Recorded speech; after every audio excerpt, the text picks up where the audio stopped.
अस्सलाम वालेकुम वरहमतुल्लाहि वबरकातुहू। मेरे अजीज़ दोस्तों, उम्मीद है आप सब खैरियत से होंगे। मेरे अजीज़ दोस्तों, आज यौम तकबीर है कि आज का दिन 28 मई 1998 को जब पाकिस्तान एटमी धमाकों से लरज़ उठा और पाकिस्तान उसके नतीजे में एक एटमी कुव्वत बन गया। मेरे अजीज दोस्तों, इसका जो क्रेडिट है वो पाकिस्तान में स्पेशली 4 लोगों को जाता है, जिसमें सबसे पहले भुट्टो, जुल्फकार अली भुट्टो, उसके बाद डॉक्टर अब्दुल कदीर खान, उसके बाद मियां मोहम्मद नवाज शरीफ और उसके बाद काजी हुसैन अहमद रहमतुल्लाह अलैह को ये क्रेडिट जाता है। इसके अलावा एटमी धमाकों का और एटमी कुव्वत पाकिस्तान को, इसके अलावा क्रेडिट किसी और को नहीं जाता। सियासी अख्तलाफात अपनी जगह के ऊपर, लेकिन जिस दिन भी कोई मुश्किल डिसीजन लिया जाना होता है तो उस दिन जमहूरी कुव्वतें ही और सियासी कुव्वतें ही और जिनके साथ अवाम खड़ी होती है वही ले सकता है, इसके अलावा और कोई नहीं ले सकता। जिसमें पाकिस्तान के सबसे पहले फौजी डिक्टेटर अयूब, उन्होंने अगयार को ये बावर कराया था कि हम कभी भी एटम बम नहीं बनाएंगे। उसके बाद याह्या हो, ज़िया हो, उन्होंने ये जुर्रत नहीं की। और जिसने ये जुर्रत की और जिसके प्रेशर के ऊपर जुर्रत की वो पाकिस्तानी अवाम थी। और पाकिस्तानी अवाम ने ये बावर कराया था कि अगर 30 मई तक धमाके ना किए गए तो अवाम रोडों के ऊपर होगी। और वो किसकी लीडरशिप के अंडर होगी? वो काजी हुसैन अहमद रहमतुल्लाह अलैह की लीडरशिप के अंदर होगी। और अवाम निकल आई थी कि हम किसी का जो है ना प्रेशर बर्दाश्त नहीं करेंगे। आपने देखा होगा फिर 1 साल की कलील, 1 साल से भी कम कलील मुद्दत में फिर हुआ क्या? नवाज शरीफ की हुकूमत का तख्ता उल्टा और जनाब शरफ साहब बराजमान हुए। और उसके बाद देखा क्या हुआ। मेरे अजीज दोस्तों, जो अवाम की ताकत और अवाम के जमघट और अवाम के साथ का मतलब है, वो सिर्फ और सिर्फ अवामी लीडर के साथ अवाम होती है। किसी डिक्टेटर के पीछे अवाम नहीं खड़ी होती। अगर हम ये कहें कि जितने भी इदारे हैं वो एज अ पब्लिक सर्वेंट काम करते हैं, मैं यहाँ पर सर्वेंट इंग्लिश में कह रहा हूँ, उर्दू में इसको नौकर कहते हैं। ये मेरी इस्तिलाह नहीं है सर, ये उर्दू और इंग्लिश डिक्शनरी की इस्तिलाह है और मैंने इसको ट्रांसलेट किया है। पब्लिक सर्वेंट, अवाम का नौकर। और नौकर से कभी भी आप ये उम्मीद नहीं रख सकते कि वो ऐसे सख्त डिसीजन ले जैसा डिसीजन किसने लिया? अवामी ताकतों ने लिया, जमहूरी ताकतों ने लिया, सियासी लीडरों ने लिया।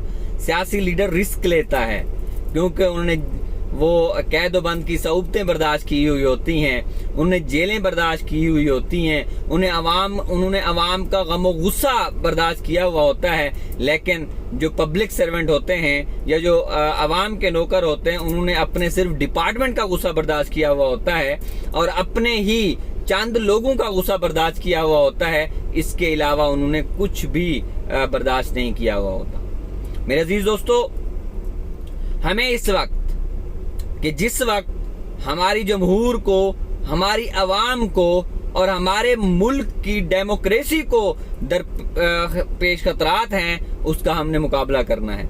वो किसी भी सियासी पार्टी के नुमाइंदे, किसी भी सियासी जमात के नुमाइंदे को के एक अवामी इक़्तिदार के ऊपर, अवाम के सेलेक्ट किए हुए, इलेक्ट किए हुए लोगों के ऊपर जब रातों रात शब खून मारा जाता है तो उसमें अवाम फिर उठती है।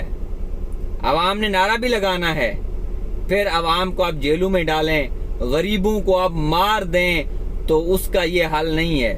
हल ये है कि आप अपने काम से काम रखें। उसका हल ये है कि आपकी जो आईनी और कानूनी रिस्पॉन्सिबिलिटी है उसके ऊपर डट के खड़े हों। آپ عوام کے حقیقی نوکر بن کے دکھائیں، آپ عوام کی امنگوں کے ترجمان بن کے دکھائیں کہ جب آپ اپنی رسپانسبلٹی کو بہترین طریقے سے ادا کریں گے۔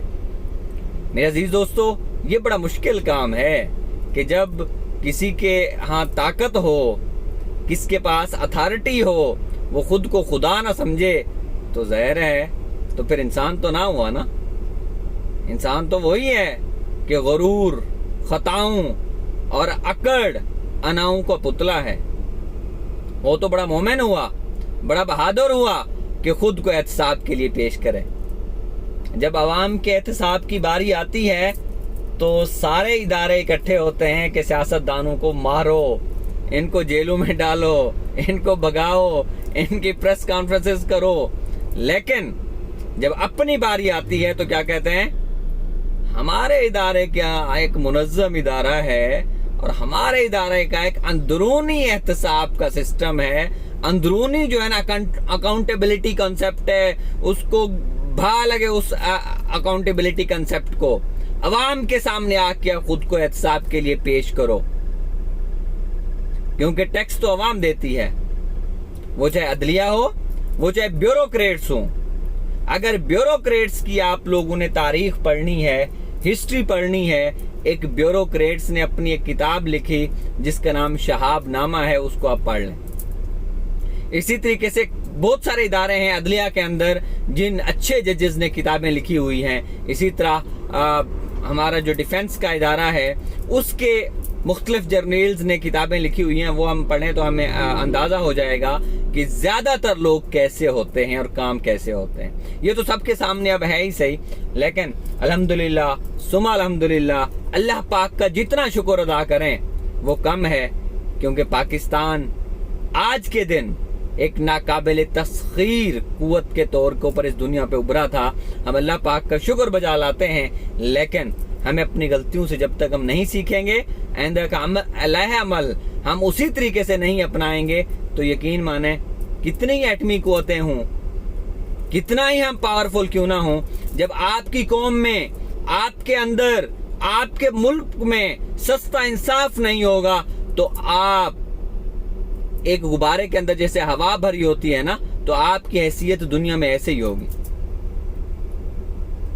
آپ ایک چند مرلوں کے اوپر ہی کیوں نہ ہوں، چند ایکڑز کے اوپر ہی مشتمل ایک سلطنت کیوں نہ ہو، ایک بستی کیوں نہ ہو، اگر اس میں انصاف کی فراہمی تیز تر ہو، اگر اس میں انصاف سستا ہو، اگر اس میں انصاف فوری ہو، یقین جانیے اس قوم کو، اس بستی کو پوری دنیا مل کر بھی نہیں مٹا سکتی، کیونکہ اس کے اوپر جو ہاتھ ہوتا ہے وہ اللہ کا ہوتا ہے، اور اللہ پاک ہمیشہ منصف کے ساتھ کھڑا ہے، انصاف کرنے والوں سے محبت کرتا ہے۔